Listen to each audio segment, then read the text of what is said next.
I almost died at my own sister's wedding, while my mother told the caterers to keep the appetizers moving, because the show must go on.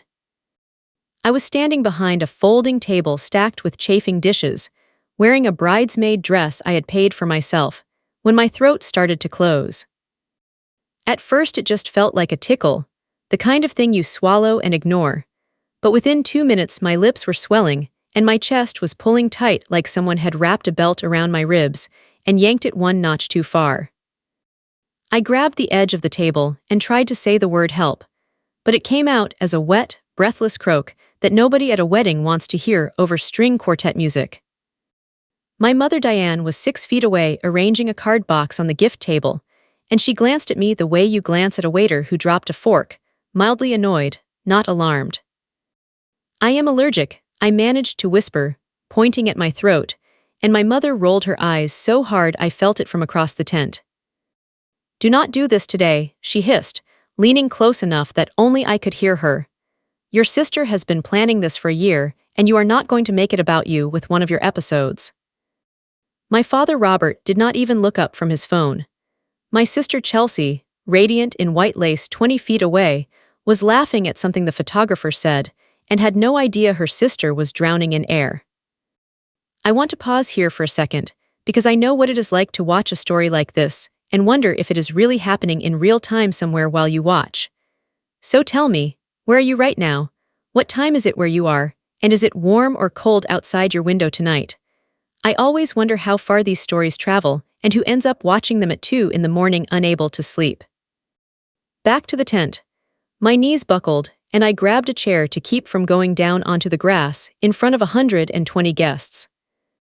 A man I did not know, tall, dark-haired, wearing a groomsman jacket that did not quite fit him because he was clearly a last-minute +1, was suddenly crouching in front of me with his hand on my wrist, checking my pulse before I even understood he had moved.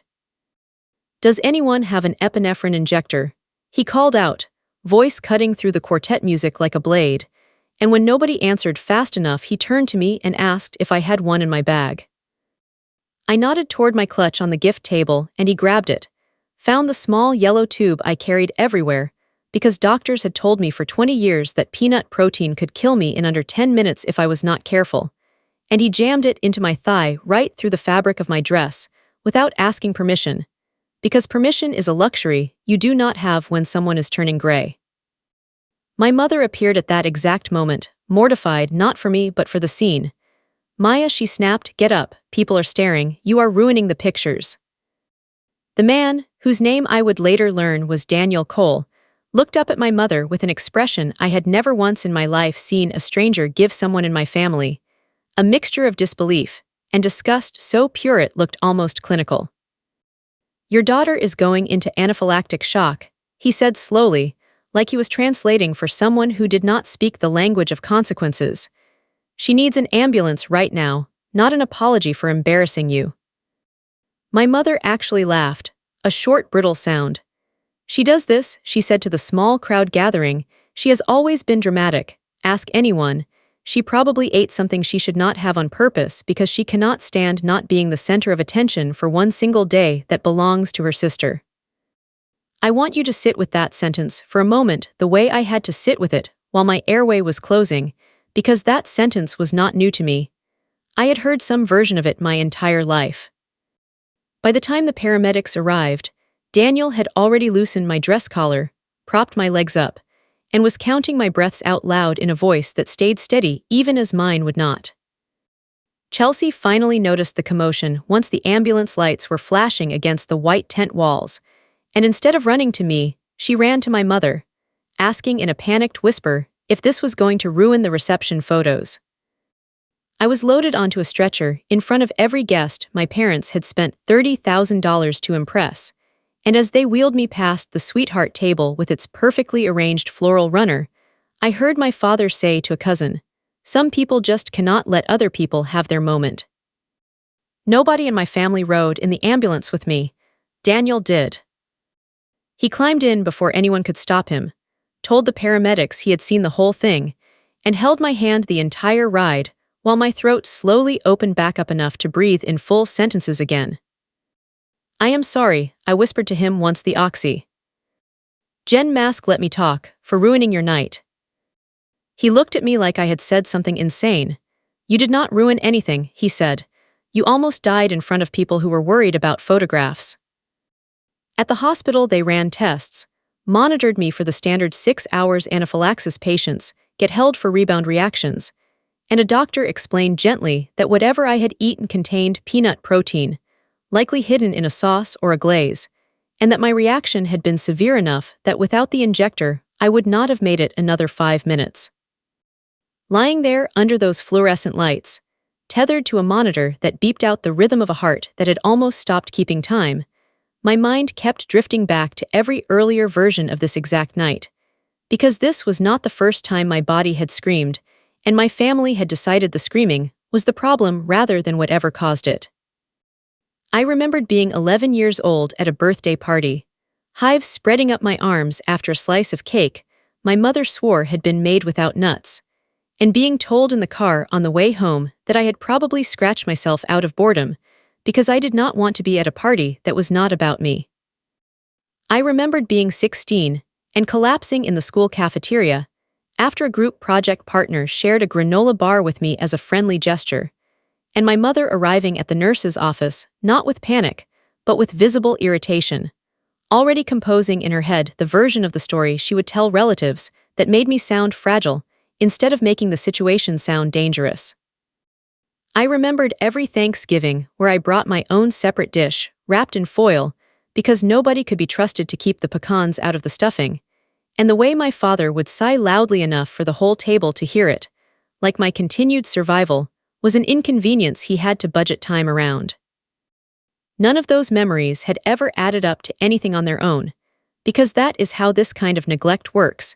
It does not arrive as one dramatic betrayal. It arrives as 1,000 small refusals to take you seriously, until one day your throat closes at your sister's wedding, and you realize the 1,000 small refusals were building toward exactly this moment the entire time. I lay there under fluorescent lights thinking about the caterer, a company my mother had hired and insisted on managing personally because she did not trust professionals to make her vision come true, and a cold, slow suspicion started forming somewhere behind my ribs that had nothing to do with the allergy itself. Because 2 weeks before the wedding, I had sat across from my mother at her kitchen table and told her, again, the way I had told her every year of my adult life, that I could not eat anything with peanut oil, peanut flour, or cross-contamination from a shared fryer, and that if the caterer was using a sauté glaze or a Thai-inspired appetizer station, I needed a separate plate prepared with clean utensils. My mother had waved her hand and said, "We will figure it out. Do not make this complicated. Chelsea does not need to hear about your allergy right before her big day. It stresses her out." Daniel stayed in the waiting room the whole 6 hours. When I was finally discharged with a folder of paperwork and a new prescription for 2 backup injectors, he drove me home instead of letting me call a rideshare, and on the way he told me something that made my stomach drop even further than the reaction already had. "I work for Cole Allergy Research Group," he said carefully, watching the road. "My mother founded it. We consult with catering companies and event venues on allergen protocols. I was actually the one who suggested to the venue coordinator, before I even knew you, that they double-check their vendor list, because I recognized the caterer your family hired from a complaint filed against them last year for a similar incident at a different event." I stared at him. "Your mother is Amara Cole," I said slowly, the name finally clicking into place from a segment I had once seen on a morning show about food allergy advocacy. He nodded. "And your sister's new husband, my cousin Wesley, works for our foundation as a program coordinator. That is actually how I ended up at the wedding tonight. Small world, apparently, in the worst possible way." I want to tell you honestly that in that moment I did not feel lucky or relieved. I felt exhausted, because I understood immediately that the people who ran the organization, built specifically to prevent what had almost killed me, were now going to know exactly how my own family had treated it. The next morning my phone had 41 missed calls and voicemails I did not want to listen to, but eventually did, sitting on my kitchen floor with a mug of tea going cold beside me. The first message was from my mother, her voice tight and controlled the way it got when she was managing a narrative rather than an emotion. Maya, please call me back. Everyone is asking questions. I need you to tell people this was a small reaction, not a big deal. We do not want to worry the Cole family. They are important to Wesley's career. The second was from Chelsea, crying, but not about me. I cannot believe you did this at my wedding. She sobbed into the phone. Wesley's boss thinks our family almost poisoned someone. Do you understand what that could do to his job? Why do you always have to be the reason something goes wrong? The third was from my father. One sentence. Fix this before it becomes a problem for your sister. I sat there on the floor and I laughed, not because anything was funny, but because for 26 years, I had absorbed some version of that sentence every single time my body inconvenienced someone else's plans. And hearing it again the morning, after I had nearly died, felt almost like clarity arriving late to a party it should have attended years ago. I did not call anyone back that day. Instead, I called the hospital and requested my full discharge paperwork be sent to my email, and then I did something I had never once done in my entire life. I called the venue and asked for the name and license information of the catering company. 3 days later, Amara Cole herself called me. Her voice was warm but precise, the voice of someone who had spent a career being calm while other people's children stopped breathing. Maya, she said, my son told me what happened, and I want you to know first, before anything else, that I am glad you are alive, and that is the only thing that matters to me right now. Second, I want to ask you something, and I need you to answer honestly, because it affects more than just your family. She asked whether I had disclosed my allergy to the caterer or to whoever was managing the food that night, and I told her the truth, that I had disclosed it repeatedly, in writing, to my mother, who was managing the vendor relationship personally, and had told me not to make it complicated.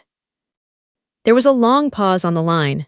That caterer, Amara said finally, has now had 3 documented allergen incidents in 18 months, and after the first 2, we specifically flagged them to any venue that lists us as a resource, which this venue does. I need to ask you directly, did your mother receive that safety flag before the wedding? I did not know, but I knew someone who would. I called the venue coordinator, a woman named Priya who had clearly been waiting for someone in my family to finally ask the right question, and she told me that yes, absolutely, she had personally emailed my mother 6 weeks before the wedding with the allergen safety notice attached, the same one every client received, along with a specific note flagging the caterer's history because my mother had listed a guest with a severe peanut allergy on the intake form. My mother had listed me. My mother had received the warning. My mother had signed a waiver acknowledging the risk, and my mother had told me not to make it complicated. I sat with that information for 2 full days before I did anything with it, because some part of me, the part trained since childhood to protect everyone else's comfort before my own safety, kept whispering that maybe I was misunderstanding, maybe there was an explanation, maybe I was about to blow up my sister's marriage over paperwork. But then I remembered the sound of my mother's voice telling a crowd of strangers that I probably ate the peanuts on purpose to steal attention, and the whisper went quiet. The wedding reception, it turned out, had an unresolved second half, because in the chaos of the ambulance nobody had actually cut the cake or done the final toasts, and my mother, ever the planner, had already scheduled a smaller follow-up celebration 2 weeks later at the country club. This time, she assured everyone with a properly vetted caterer. She called to invite me, her voice syrupy in a way that made my skin crawl. We would love for you to be there, she said. It would look strange if you were not. People would ask questions. I told her I would come. I did not tell her why. The follow-up celebration was smaller, softer lighting, string lights instead of a full tent, maybe 60 guests instead of 120. I wore a green dress instead of the bridesmaid lace, because I was done performing a role in a wedding party for a family that had let me nearly die rather than admit a scheduling inconvenience. Amara Cole was there, quietly, at Daniel's invitation, sitting near the back with a glass of sparkling water, and an expression of patient, professional calm that I would come to recognize as the exact look she wore right before she said something that changed the temperature of a room. Halfway through dinner, before the toasts, my mother stood up with a microphone, glowing, ready to deliver the kind of speech she had clearly been saving since the first Ev. and got interrupted. "I just want to say," she began, "how proud I am of this family, of how we came together during a scary moment 2 weeks ago. We truly showed what it means to support each other no matter what." I felt my hands go cold around my water glass. Support each other. The words did not even sound real coming out of her mouth after everything I now knew. Amara Cole stood up before my mother could continue, calm, unhurried, the way a surgeon moves when the plan changes mid-operation. "Diane," she said, "may I add something, since I think a few people here should understand exactly what almost happened 2 weeks ago, given that my own organization is now involved in the aftermath." My mother's smile did not fully leave her face, but it stopped reaching her eyes. "Of course," she said, though her voice had gone thin. Amara turned to the room, and her voice carried the specific gentle steadiness of someone who had delivered devastating news to families for a living and knew exactly how to keep control of a room while doing it. 2 weeks ago, Maya went into severe anaphylactic shock at this wedding, she said. She survived because a guest happened to have training and because she personally carries her own medication everywhere she goes, not because anyone managing this event took the appropriate precautions. A murmur moved through the tables. My mother's face had gone the color of the tablecloth. "What most of you do not know," Amara continued, "is that the venue sent a written safety notice 6 weeks before the wedding, specifically because Maya was listed as a guest with a severe, documented, potentially fatal allergy. That notice flagged the exact caterer being used as having prior incidents. That notice was received and signed for by the person managing the vendors."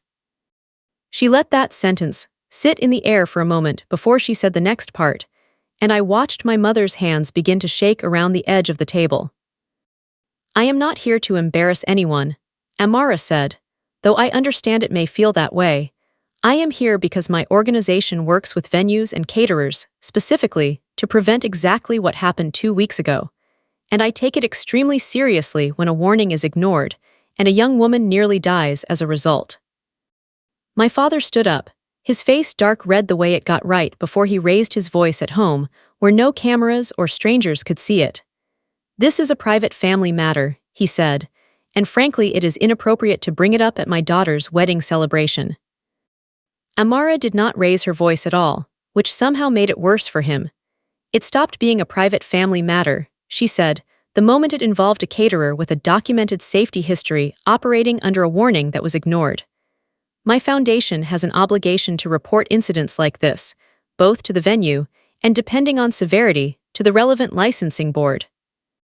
Chelsea, still in her reception dress, looked at me across the room with an expression I had never seen from her before, something between fear and a question she did not know how to ask out loud.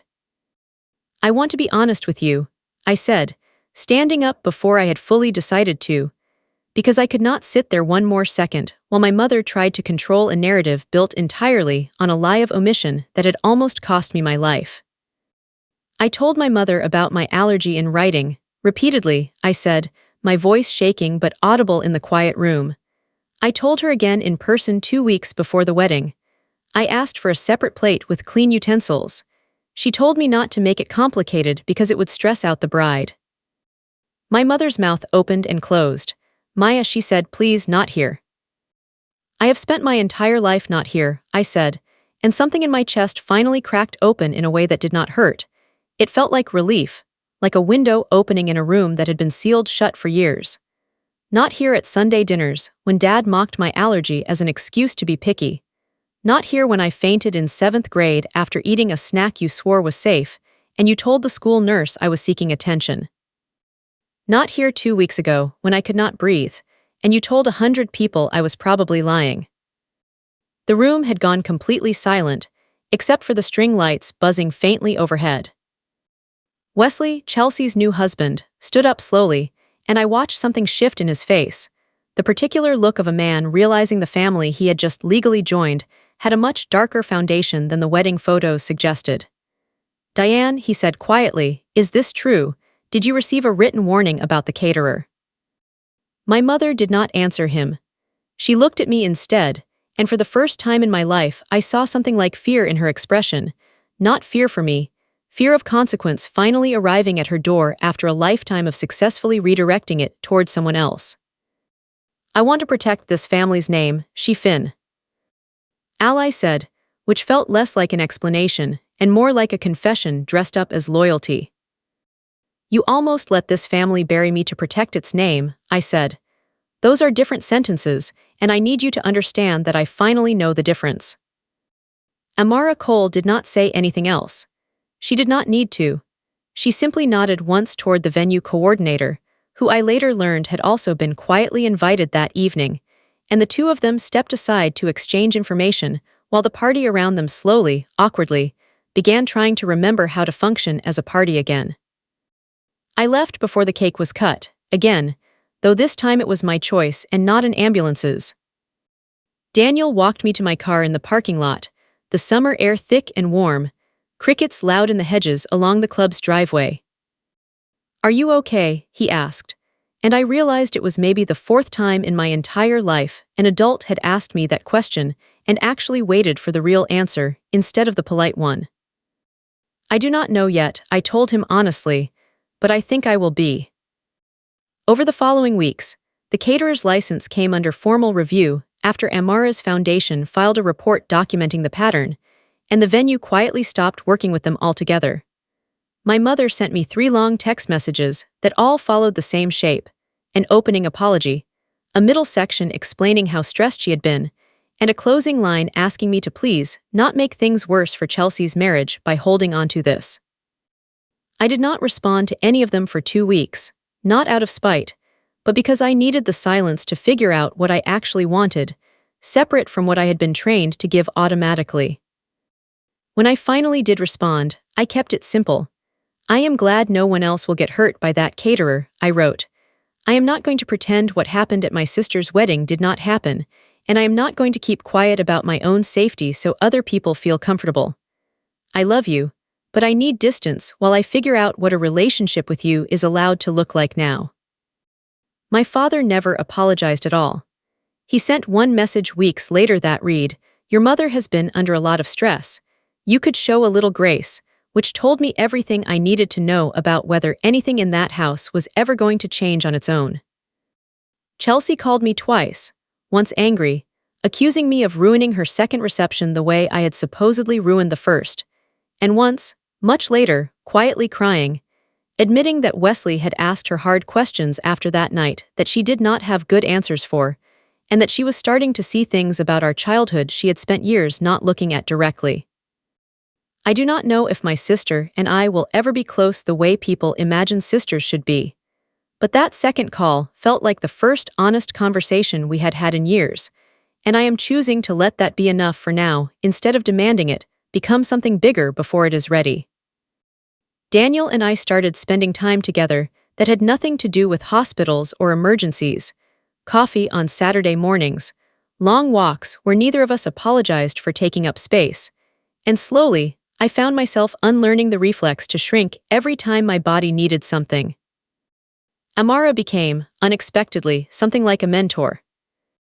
She helped me understand my allergy, not as a personality flaw my family had assigned me, but as a manageable medical condition that deserved the same basic respect anyone would give a diagnosis. And she offered me a part-time role with her foundation, helping design allergy safety materials for event venues. The exact kind of warning my mother had received and ignored. Now something I got to help put in front of other families before it was too late for them too. 6 months later, at a small gathering Amara's foundation hosted for volunteers, I stood in a kitchen that had been triple-checked for cross-contamination, eating a meal I did not have to negotiate for, surrounded by people who asked before assuming and listened when I answered, and I understood for the first time in my life what safety was actually supposed to feel like. I started keeping a small notebook that spring, nothing dramatic, just a place to write down the moments that used to disappear inside my family without anyone marking them as real. The first entry said, "Today someone asked if I was comfortable before serving the food, and I did not have to explain myself once." The second entry, a week later, said, "I ate birthday cake at a coworker's party without checking the label 3 times because I trusted the room." Small sentences, but each one felt like a brick being laid under a foundation that had never been allowed to exist before. There were harder days too, days when a text from my mother would arrive out of nowhere. Something short and wounded like, "I do not understand why you are punishing me for knee mistake," and my old instinct would rise up fast and hot, the instinct to apologize, to explain, to make her feel better so the discomfort in my chest would stop. I learned to sit with that instinct instead of obeying it, to let it pass through me the way a wave passes over a rock, and most days now it passes faster than it used to. I went to therapy for the first time that autumn, mostly because Daniel gently suggested it after I described, almost casually, an entire childhood of being told my body was an inconvenience, and watched his face fall in a way that made me realize how normal I had made something that was never supposed to be normal. My therapist used a phrase early on that I still think about. She called it learned invisibility, the specific skill of making your own needs small enough that other people never have to notice them, and she said it usually gets built inside families that reward silence and punish honesty. I told her I had been building that skill since before I could walk properly, and she told me it was not too late to unbuild it, one honest sentence at a time. My mother still calls sometimes. I answer maybe 1 out of every 4 calls, and I keep the conversations short, polite, and honest about my limits. I have not gone back to a family holiday since the wedding, and I have stopped feeling guilty about the empty chair that leaves at their table, because I finally understand that the chair was never empty when I sat in it. It was just quietly disappearing a little more every year, and nobody noticed until I stopped showing up to let them. Last month I hosted my own small dinner, 6 people, a table I set myself, and for the first time in my life I stood at the head of it instead of hovering near the kitchen waiting to be useful. Daniel raised a glass and thanked me for teaching him that safety is not the absence of risk, it is the presence of people who actually check. Amara sent a card that simply said, "Proud of the woman who used to apologize for breathing," and I keep it taped inside my notebook next to the first entry I ever wrote. Revenge, I have learned, does not always look like a dramatic confrontation in front of a crowd, though sometimes it does. Sometimes it looks like a folder of medical paperwork you finally let someone else read. Sometimes it looks like refusing to soften a fact just because the truth is inconvenient for someone else's image. And sometimes it looks like simply staying alive, on your own terms, in a life where the people around you actually notice when you cannot breathe. So tell me honestly, if the people who were supposed to protect you chose their own image over your safety, would you give them a second chance? Or would you protect the air in your own lungs first and let them learn to live with the distance?